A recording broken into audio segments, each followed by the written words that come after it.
চোখ ধাঁধানো অপরূপ সৌন্দর্য আর প্রকৃতির অবারিত লীলাভূমি বাংলাদেশের দ্বিতীয় বৃহত্তম রামসার সাইট টাঙ্গুয়ার হাওর, যাকে বলা হয় ভাটি বাংলার হাওর কন্যা। বাইরে থেকে এই হাওরকে দেখতে যতটা মায়াবী ও শান্ত লাগে, এর ভেতরে মানুষের জীবন ঠিক ততটাই নির্মম, কঠিন আর অনিশ্চয়তায় ভরা। বিশ্বব্যাপী জলবায়ু পরিবর্তনের চরম মূল্য দিতে হচ্ছে এই হাওর পাড়ের লাখো মানুষকে। আকস্মিক বন্যা, অতিবৃষ্টি আর ভারতের মেঘালয় থেকে আসা পাহাড়ি ঢল এখন প্রতি বছরের চেনা শত্রু। প্রকৃতির এই খামখেয়ালিপনায় বারবার তলিয়ে যায় হাওরের ফসল। নেই মাছ, নেই বিকল্প কোনো কর্মসংস্থান।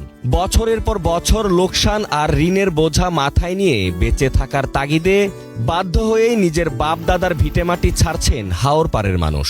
হাওরে আগের সমান মাছ নাই, কিছু নাই, কোথাও মানুষ কাজকর্ম করতে পারে না, আগাম বন্যা ফসল নেই, এই হিসাবে মানুষ ডাকা ডোকা চলতেছে, কোথাও কাজকর্ম কোনো নাই গিয়া। আমরা সারা বছরে একটা ফসলে যদি বন্যা তুলে জায়গা আমরা কোনো কিছু আর কোনো অস্তিত্ব থাকে না। এই এলাকাটা বন্যায় প্লাবিত হয়, তখন আমাদের বিদ্যালয়ে কিন্তু শিক্ষার্থীদের উপস্থিতির হার অনেকাংশেই কমে যায়। এটা শুধু যে আমার বিদ্যালয়টা না, এই হাওর বেষ্টিত এলাকায় যতগুলো বিদ্যালয় আছে, এই বন্যায় প্লাবিত হওয়ার পর বা ফসল তলিয়ে যাওয়ার পর অধিকাংশ অভিভাবক যখন চলে যায়, শহরমুখী হয়ে যায়, তখন শিক্ষার্থীরাও তাদের সাথে চলে যায়, যার কারণে শিক্ষার উপর একটা বিরূপ প্রভাব পড়ে। এদিকে সচেতন মহল মনে করছেন, স্থানীয় পর্যায়ে দ্রুত বিকল্প কর্মসংস্থান সৃষ্টি করা না গেলে সংকট আরো ঘনীভূত হবে। হাওরের মানুষ মূলত ধান কাটা এবং ধান রোপণ করার সময় ব্যস্ত থাকেন।